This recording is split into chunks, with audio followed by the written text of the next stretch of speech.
I'm on live. All right, I see everybody checking in. Let me let me do this. So, first of all, I'm sweating like crazy because I just finished a training program. So let me wipe all this sweat or this growth.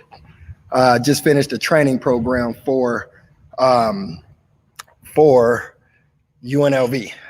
So basically, UNLV reached out to me to do a fitness for finals week. You know, all the students that are studying for finals, getting ready for finals, they reached out to put together something. You know, with the quarantine, everybody's locked in the house. They understand how important it is for movement.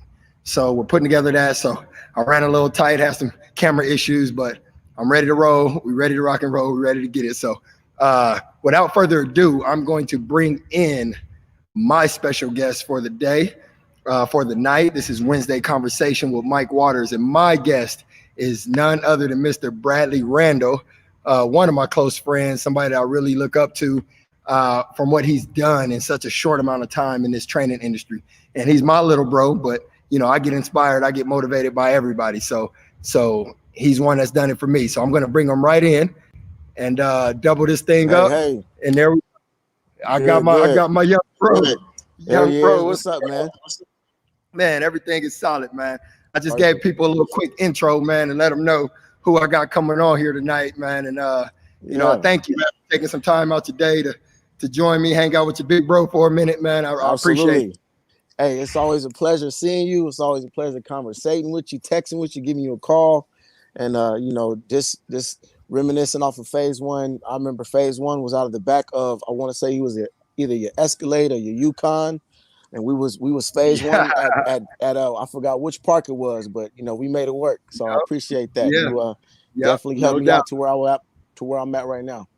No doubt, man. That's what it was too. All American Park had the black Escalade. Yeah, everything I owned, all the training on equipment 22s, black Escalade on 22s. On the 22s. That was my marketing material right there. Hey, reality though, it was 26s though. Don't sleep on them. 26. I was one of the first in Vegas with the 26s on the road, man. I'm just going to out here.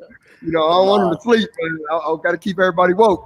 Hey, no, it was good, man. And that's just to go off of that little topic, man. It's something that, you know, I know facilities and LA Fitness and, you know, all these gyms are opening up, but, you know, going back to those days where it was like, hey, man, we're going to get it in right here at this park. You either gonna be down with it or you're not. Most of the guys that were down with it because, you know, you were those guys that were getting those guys out to say, look, here's some work right here. You might as well, you know. We might have the outside elements, but let's just get this done and let's get it in. So I definitely appreciate you for that. No doubt, fam, no doubt. And at the end of the day, man, I just told them I'm sweating because I got so I see you got the UNLV shirt on, right? Oh yeah. Yeah, I think that, you know what I'm saying? I'm representing MGA today. The MGA, one of the biggest sports agencies that we work with here in Vegas. So I'm representing them today on the live. But the reason I brought that up because I'm sweating right now because so UNLV reached out. They reached out to do a fitness for finals week. You know what I mean? Since everybody's quarantined, everybody's locked, but then these students still have to study. So next week, they'll be studying all week, getting ready for their online finals and all this stuff. But they don't have access to the gym. They can't. It's hard to get. So we're putting together a whole week of training for them. You know what I mean? Some work. Hey, congratulations to you because that's a blessing because you know how it is just to be a student athlete and just being a student in college. So giving them that opportunity to actually get some endorphins going, get some sweat going, and just relieve some stress off of the testing situation. That's definitely good, and may God give you a blessing for that. So I appreciate it. And I know it's gonna work. I'm here sweating like a mug, and I just finished it. If they ain't sweating, I don't know what's going on. That's good, man. That's good. Yeah, nothing wrong with that. Man. It's been good. So here's what I want to do, man. I want to go ahead and get into what we here for. You know, I see some people coming in. I'm sure some other people are gonna jump on board here, but I want to really give the stage to you for a minute or two to really talk about your background. You know, just kind of going back from, you know, transition maybe from high school to college, and then also the opportunity to play at the highest level in the NFL, and then fast forward to what you're doing now. I just really want people to have a real thorough background of who I have on here, because you say special guests and people, special guests, everybody's special guest, but not all the time. sometimes it's people that Right. really have value and some credibility. And no matter how young, how old, everybody brings their gift to the table, man. And you've done a good job of that. So I just really want people to know who you are. And I definitely appreciate that, man, because this everybody does have a story to tell. And there's a lot of guys, there's a lot of young players that I know right now currently, undrafted free agents, that are trying to tell their own story. And I'm just like, wow, man, you're able to tell your story. You got to this high stage now. So now you get to, give everybody your experience. But just a little background on me. So I graduated from Vista Marietta High School out in California. I was ranked, I think I was out of the nation. I might have been number 45 ranked out of running backs out of the nation. Was able to go to UNLV. And from UNLV, I had an MVP year, my junior year, I want to say. And I was able to have a blessed season to get to the Minnesota Vikings, 2013, and I was able to meet you, Mr. Mike Waters himself. You also played football with my big cousin Jamal. So, it's just so many blessings that I had that experience to going to Vegas and meeting you and you actually developing me more as a running back just to get better in my college year and going into my pro year. And I also played in the CFL, Winnipeg Blue Bombers, and the BC Lions.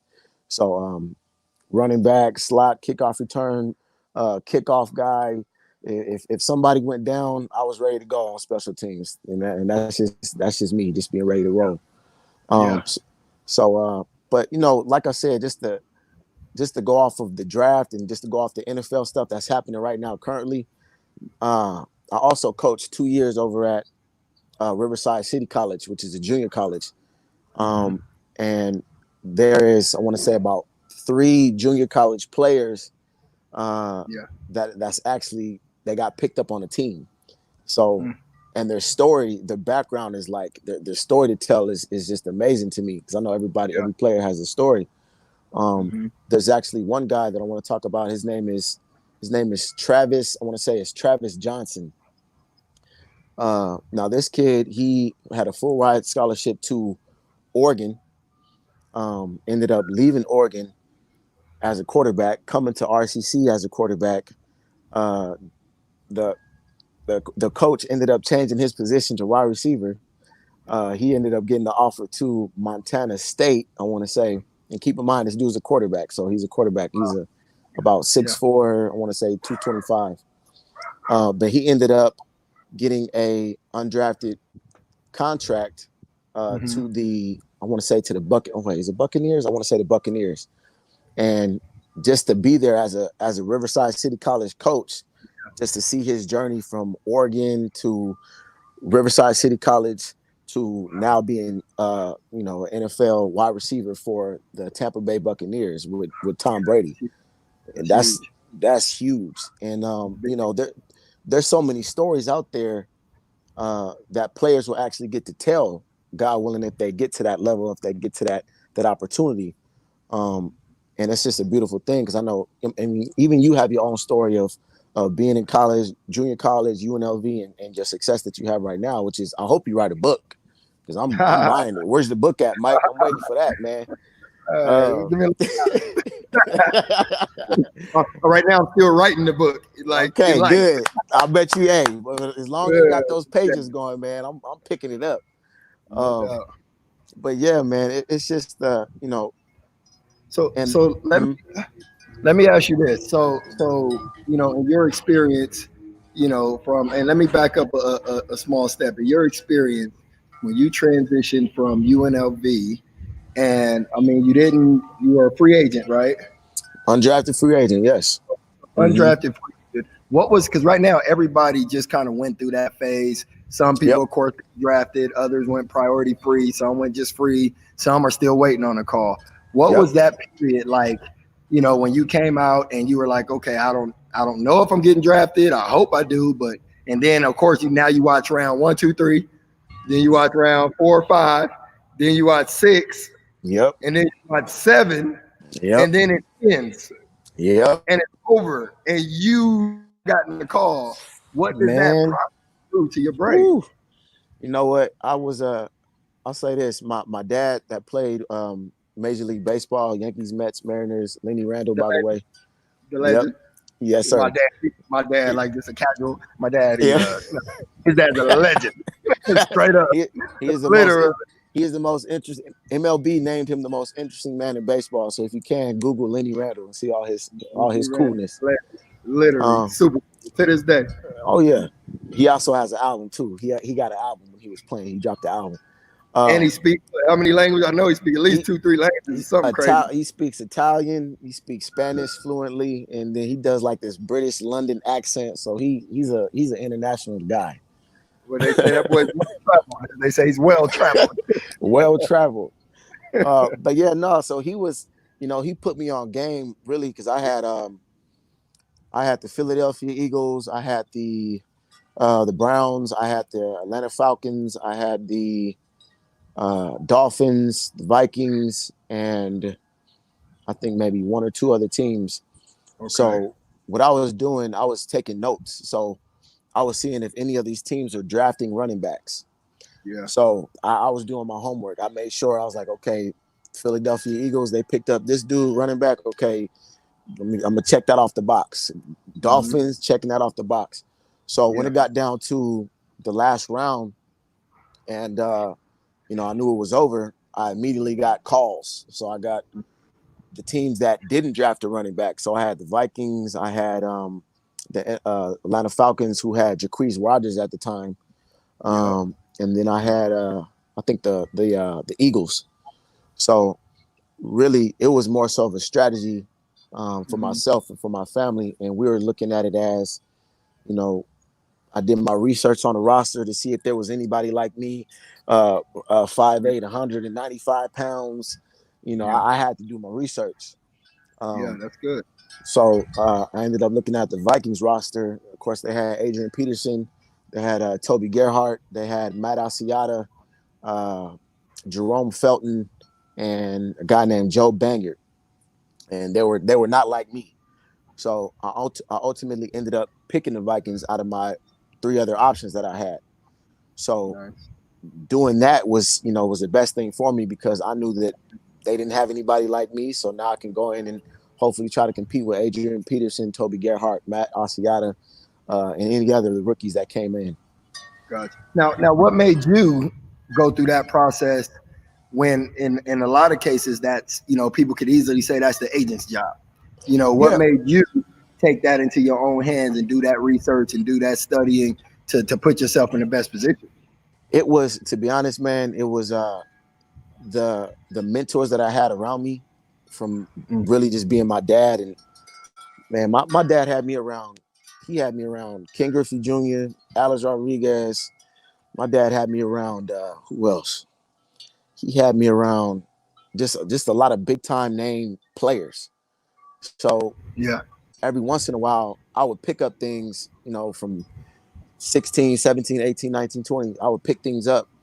So having and I also had Randall Cunningham mentoring me too during my UNLV experience, which was and Frank Summers, a little bit of Frank. Shout out to Frank. Shout out to Frank, Big Tank. Yeah. So it's just one of those things where you really have to understand what you're putting yourself into, and you want to know what you're getting yourself into before it happens. So, and even guys that I tell, guys that right now, look, you got to go through the roster, see who they had last year, see who was on practice squad, see if they drafted anybody. And if they have somebody and you got another option over at that team, okay, you might want to try to take that because they never seen anything like you, and they might want to try to grab you because you're new. And so having that and really just getting that opportunity to say, okay, I want to go here instead of, man, I don't know where to go. Or if I go over to Falcons, I know I got to go up against Jacquizz Rodgers, and he's just like me. So no, that makes sense. So what was the so what was the mental game like? You know what I mean? Because what was your expectation going into the draft, and then what was the mental game of even going through not just even that process, but then also getting the camp and you the rookie, you Oh yeah. undrafted. You know what I mean? It's basically like being a walk on, damn near. You're a You know walk what I mean? on. At the end of the day. You So a what was walk that? on with duties. Yeah. Yeah. you hey, it's okay. So I had I remember this was rookie mini camp. There was Robbie Rouse, who was out of Fresno State, running back. He was a cold dude. He also played with I think it was Carr for the Raiders right now, Mm-hmm. quarterback. But it was when it was all said and done, I looked on the roster to see who the running backs got signed by the Vikings. So, this was the next day. I'm doing my homework. I'm strategizing. Yeah. I'm looking up their film. I'm like, okay, Robbie Rouse is probably the coldest back that I got to go up against. So Yeah. let me make sure I'm prepared to beat out Robbie Rouse and these other guys. Yeah. Not to Smart. say that they're better than me, but I want to make sure that I knew who they were. I knew what their specialty was. I knew what type of player they were. So by the time I got there to rookie minicamp, it was more so like, I know about you. You might not know about me, but I know about you. I know what your moves are. Yeah, that makes So, sense. yeah, Love it. yeah. Love it. No, Uh, that's good, man. mhm. So catch us up, man, because I think you don't really put it out enough, in my opinion. You don't put it out enough, man. What you've done down in your area, down in basically Temecula area, Mhm. SoCal. So I mean, you've done a lot in that area, not just and yes, you have the pros, you got the NFL guys, you got some. I know you got some pros in other sports. I think baseball, a couple other sports, but then also you've also made a huge impact on the community, man. Let's talk first about the pro side, the older athletes. What's some stuff Mhm. that you've done in that kind of elite side of your training career, man, and what you've done so far? Honestly, the thing that gives me my passion and that wakes me up in the morning, that gives me my energy and my positivity is all my experiences from other players, from even being around you, everything that you had taught me, my father had taught me, uh, the pros that I've been around, Adrian Peterson, and even some great CFL athletes. The thing that I like to do with these pro guys, high school guys, and middle school athletes, it's you touched on it earlier. It's the mental aspect of the game. The training part, they're gonna get the training. No matter if they with me, no matter if they with another trainer or whatever. But the thing that I like to teach and the thing that I like uh, uh, to sip my tea, so to speak, is teaching them the mental game, the mental toughness, the winning mindset, and that's the next thing I want to talk to you about, Yeah, because I know you got it down. So giving them that information of, when you're tired, how should you act? How should your posture be?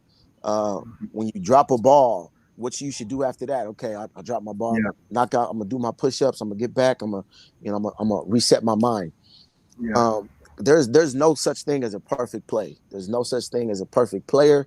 So giving them the mindset of how to be elite, uh, how to push through their fatigue, how to hmm uh, you know when it's I'm speaking UNLV terms, when it's yeah. 105 outside and you're on turf and there's no dome.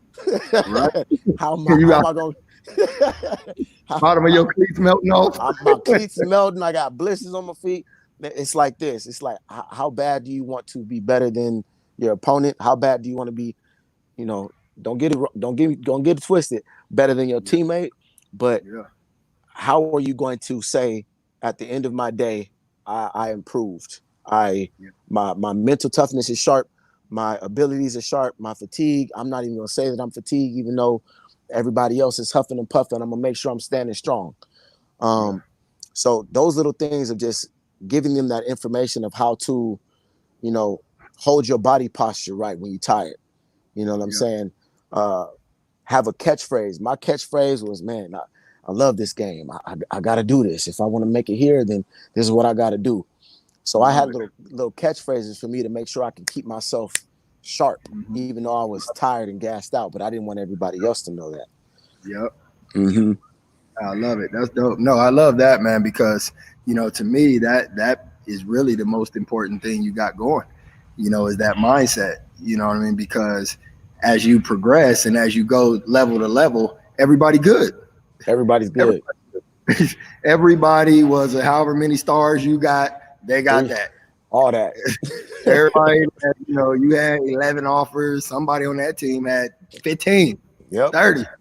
You know what I mean? You right behind you had 10. I mean, so we all good. Everybody's elite. Everybody's next level. So you got to start thinking about what's the separator. You know what I mean? Exactly. If we Absolutely. all like this, what makes me a little bit different? And it has to be here.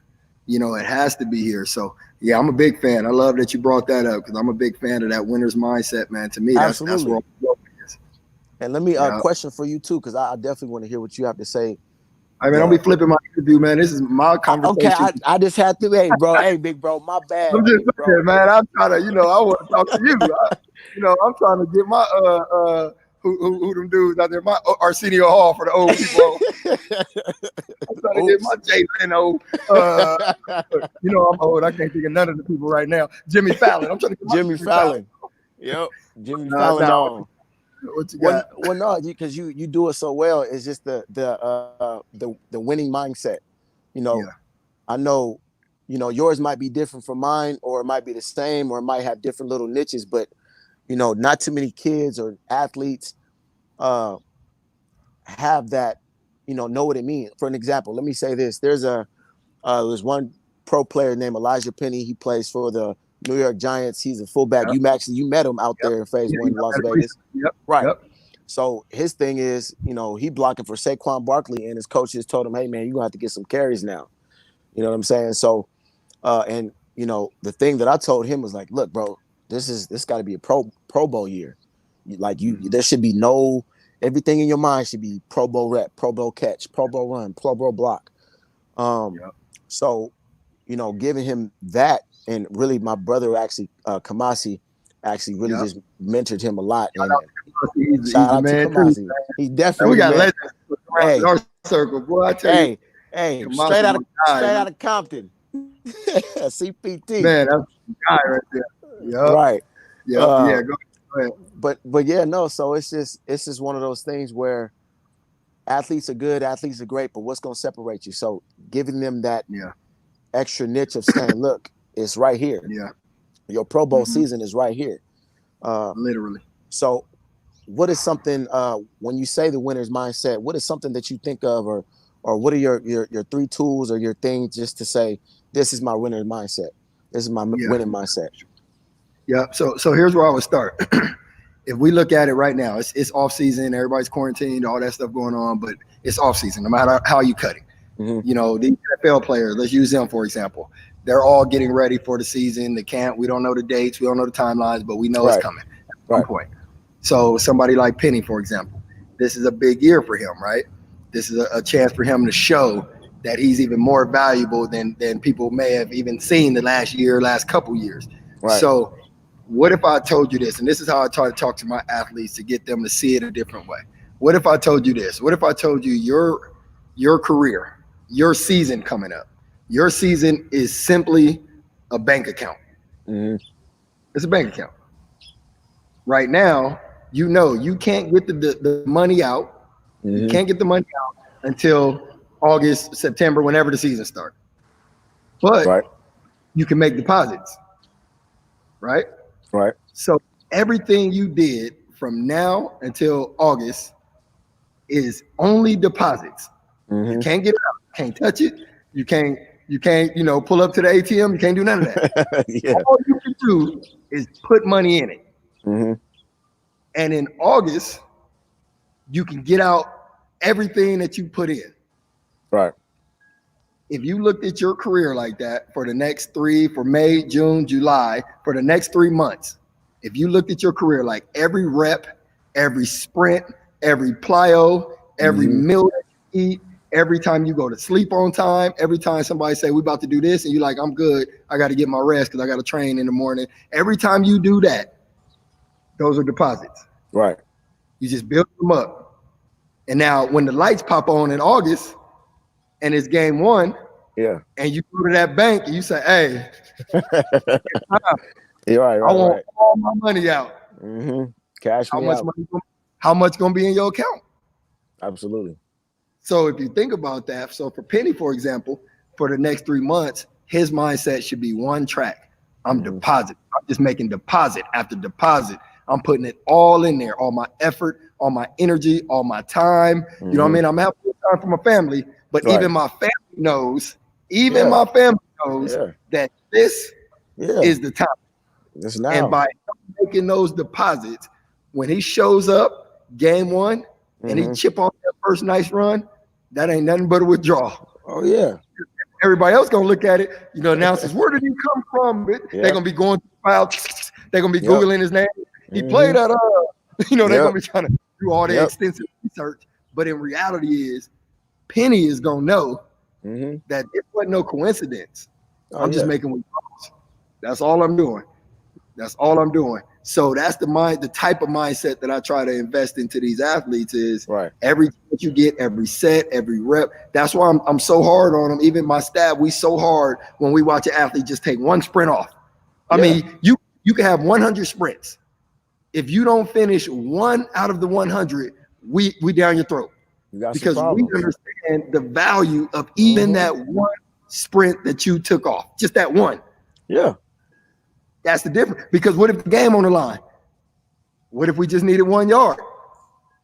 What if all four quarters come down to 1 yard? 1 yard. What if that's one play, that one sprint that you took off?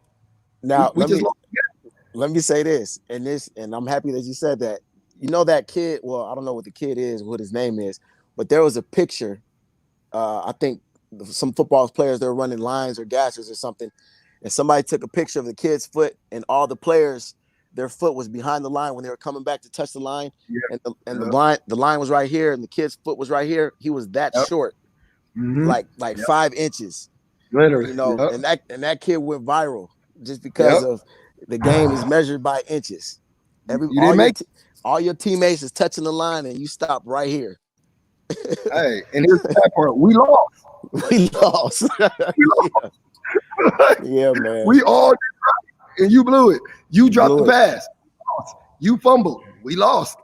Details. It all goes together, man. So it's really a big thing, man, to me. And that's where, like you said, man, these last year or so, couple years, I really invested a lot of energy into that mindset training because I think that's the gap. You know what I mean? I think that's the gap in these athletes, you know, is they don't really understand the bigger picture of how strong this is, you know, from self-talk to how you feel yourself. And you mentioned it earlier, which I love, is even just your demeanor, how you carry yourself. You make a mistake when you look at the ground and you got that look like you defeated and you lost. There's no room for that. Not at the elite level.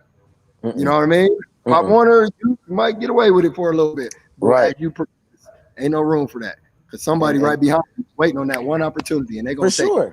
And they're gonna try to take it. Even now, and going into these, you know, God willing, when everything comes back to normal, for these young kids, the rookies that have to go take another grown man's job, you know, I'm not gonna let you take my job. You might think you can come up here to try to take my job, but I might let you get a couple of reps to see what you're looking like.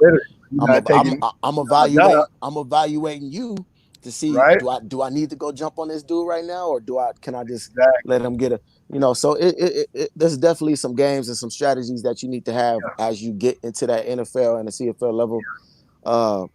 I remember one thing Matt Asiata was telling me, because I had asked him a question, and it was about I just said, how do you juggle your family time, or how do you what's your strategy to hold everything together? And he was just telling me that he just said, to be honest, man, I have to be selfish. Like, he just told me straight up like that, and I was just like, what do you mean? He just said, my family needs to know that I'm not doing this forever. Like, if I need to go train, if I need to go do this, or if I need to go do that, I have to do it. Or I could just be at home being, dad, husband all the time. So in this window, man, it's, I stopped at 26, 25, 26, and I'm like, what? I thought I was gonna be stopping at 30. I'm 29. Yeah. So and it's quick. So anyways, man. Here's the thing with that, man, and because even in business, a lot of people talk about balance and things like that. But as an athlete, man, or even as an entrepreneur, I just, my opinion, I think balance it's not a realistic concept to me. And this is why I say that, because I feel like it's different times that there's different energy and different focal points. For an NFL player, for example, they got 2-3 months until they start. So this time, there's not balance during this time. They got to focus on this upcoming season and being successful, which ultimately is going to feed the family. It's feeding the family. Yep. Now, when the season ended 4 months ago, then that would have been a good time to say, hey, I'm going to take some time. I'm going to take a little vacation. I'm going to hang out. Wifey, what you want to do? Let's go do our thing.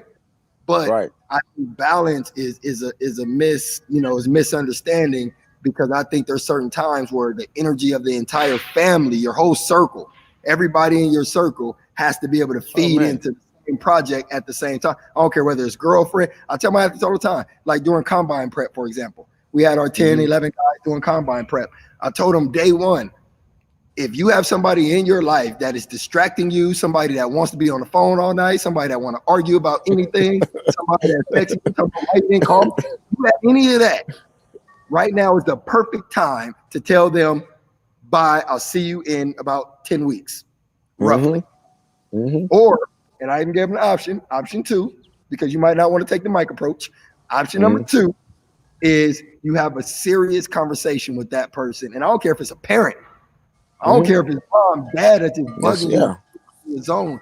You got to have that conversation to say, look, I love you, but this next 10 weeks, I need 100% positive energy and focus around me to get this done. I am getting ready for the most important job interview of my life. And I can't be on the phone at 2:00 in the morning arguing with you about anything. Hey, I'll even say this. I'll even say this with these young grown men. The Call of Duty, the Madden, the 2K, the Fortnite, the whatever the new game is, there's no, you can't be, I'm on till 3 a.m. What's up? What's your game? That stuff doesn't exist. Not right now. Like you can't do that. Because if you stand up till 3 a.m., hey, Mike, can we work out at 12? Nah, man. We NFL don't start at 12. You said 8 o'clock. I need you all here 8 o'clock ready to go. And not to mention, you're up all night playing Madden. It's a good chance you ain't gonna never be on the game. You're not gonna be on the game. Your job should be in the game of Madden, where we can select you to some young kid, not for you to be up all night.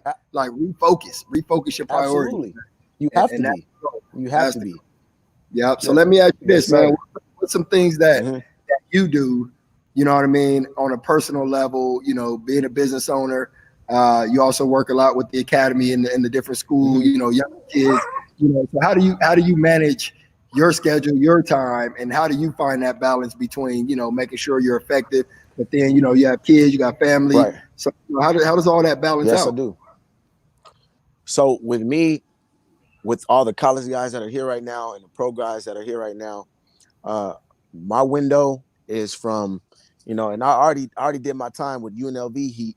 So I'm telling these guys, look, I'm available to you from 7 a.m. to 12. That's my window, and no matter if it's 30 minutes, I'll ask them. I'll say, look, do you need speed and agility? Do you need strength training? Do you need footwork? Do you need route running? Like, I'm asking them what they want, because I want, as soon as they get there, I'm not, it's saying, hey man, hey, what's up, man? I don't do that stuff. So it's preparing them, because when I was in the NFL, my day started, I was up at 6 a.m. I caught the excursion to the Eden Prairie, got there about 6:50, had my first meal 7 a.m., getting my things set up, because I want to be the first rookie in there. I want to make sure I'm seeing everybody, want to make sure I got all my stuff settled.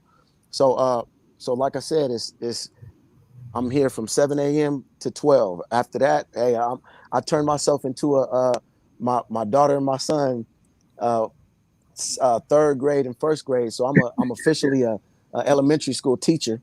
No doubt. I figured that out. So no doubt.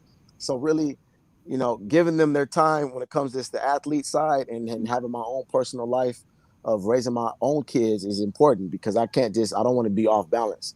At the same Love it. time, I give the athletes, I want to make sure I give my kids more time. Yeah. But I understand what the athletes are going through right now, just because it's like, you know, man, what do I do? Or how do I do Yeah. this? Or Yeah. can I go to the park? And some of Mm-hmm. them don't even, some of them need to have that guide or that one-on-one time with the trainer to say, hey, look, go do this, go do that. You Mm-hmm. back in the day, or me back in the day, I'm like, Yeah. shoot, I'm I'm gonna work. outside. Yeah, Oh I'm yeah, gone. we'll figure it out. Yeah. I'm looking at this as a chance. I'm about to get ahead. I'm getting ahead, I'm working so out twice. You work out twice. I'm working out 3 times. I'm I'm saying. So oh, that's it's perfect. just, I really, and last little thing is just, I find it not really strange, but I just see how the college athletes or middle school athletes, high school athletes, it's like they have to have that person, that trainer, to say, hey, look, we're gonna do ladders, we're gonna do hills, we're gonna do, um, but keeping it old school, and going off of, if it was me and if I'm in this situation now, I'm up at 7, 8, whatever. I'm going to do my hills. I'm doing my footwork. I'm catching my ball. I'm running my routes, doing my running back route tree, inside Yes. zone, outside zone. I'm done at 10:30. I'm back at the crib. You Yep. know, That's you it. Good I know what food. I should be doing. Yep. Oh My yeah, little supplements, my little protein shake, and I'm on. right. I'm good. Yep. And So, 100%. Especially with all the tools that are available now. You can mm-hmm, go on YouTube now man, and just skip off a whole legit program for freezy. for for, freezy. for Matter of fact, free. go on. All the people watching, go on to YouTube. Check out Mike Waters. Do the phase one. You'll see a YouTube. whole I'm list just of like, things. hey, but real talk, I mean, that's what it is, man. I push Yeah, out some programs, complete programs. absolutely. Mm-hmm. Crazy that people don't always take advantage of it, and Right. and this is what I will say, and I just got Team Edwards just chimed in. Kids Yo, nowadays are yo. different. They need someone in their ear, and Mm-hmm. that's sad, but it's true that they don't have it. And I look at it as the exact opposites. We have Mm-hmm. more of a desire to work ethic, like we wanted to be better. We were super competitive in 100%. everything. I mean, street races. I mean, like everything competitive, but Hey, we didn't always tag, have the street resources. football. Man, Yeah. tag was probably one of the most athletic games Oh my we gosh. full on. You know what I mean? And then you look at it like this, and then you say, okay, we had that desire. And for most of us, I know I'm speaking for myself, but for most of us, our trainer was our uncle that played a little bit of high school ball, didn't have Yep, no Uncle certification, Omar. didn't have no, but he was willing to invest time. And then you Mm-hmm. think back to some of the stuff we were doing, they didn't know, but they just looked at us and went, hey, man, my nephew really could be good. I'm going to work with him. I Mm-hmm. remember Mm-hmm. people take me to the hill, take me to different places. They had no clue what they was doing, but they were willing, but I was willing to do it because they saw it Mm-hmm. in me. I saw it in them.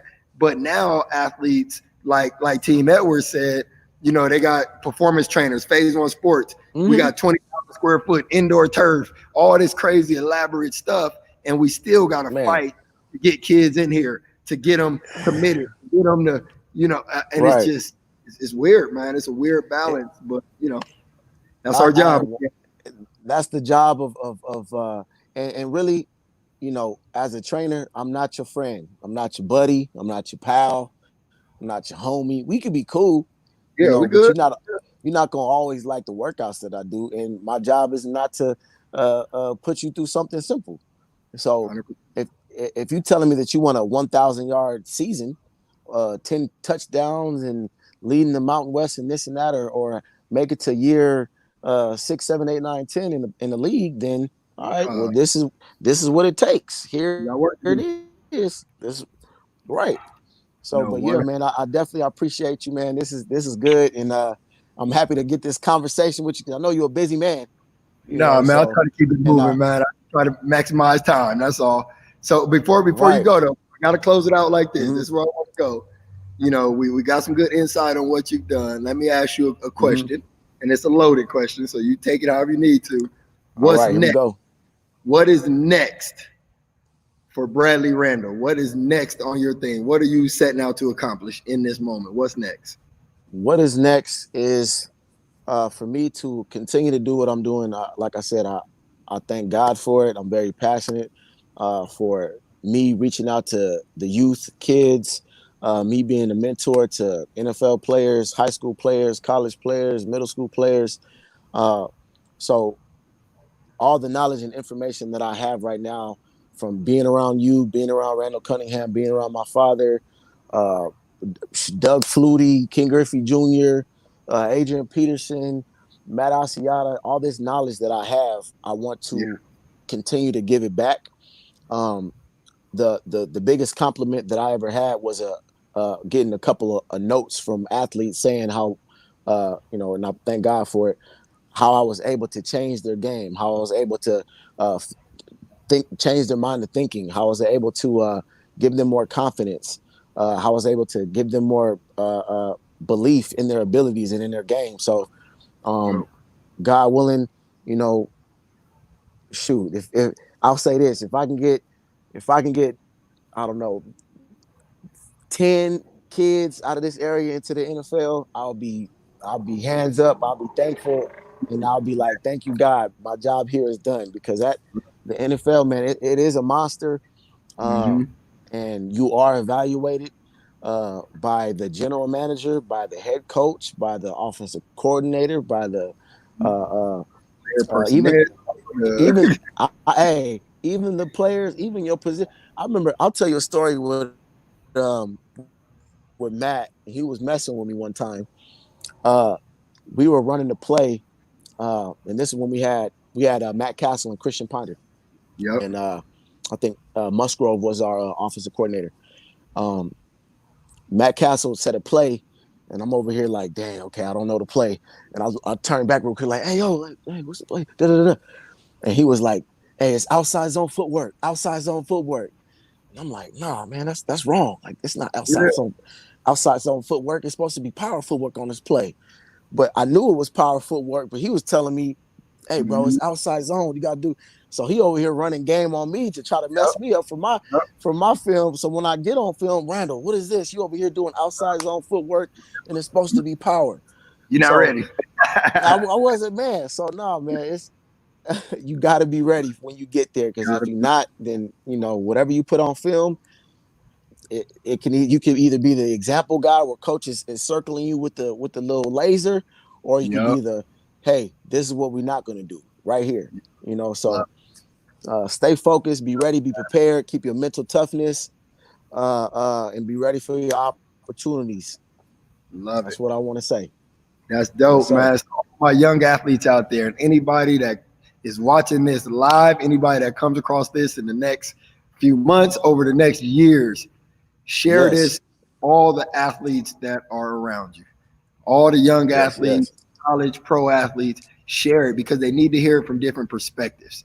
They don't need to hear the same voices. They need to hear different voices with the same mindset, different voices that really have a passion and a purpose to really help these young athletes, just like Bradley, just like myself. So I definitely want to thank you, man, for your time.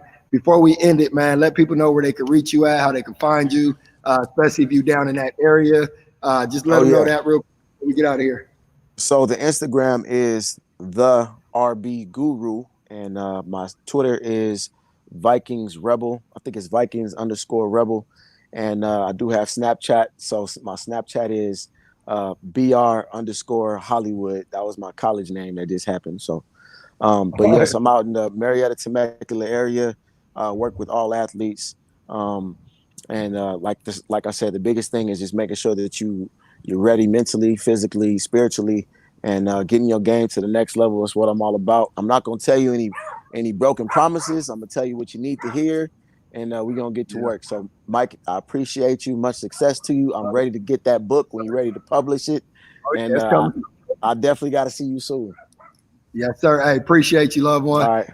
Likewise, bro. Thank everybody for tuning in, man. Share with somebody. Subscribe if you already haven't, and we'll see you on the next one. Wednesday night conversation. Peace.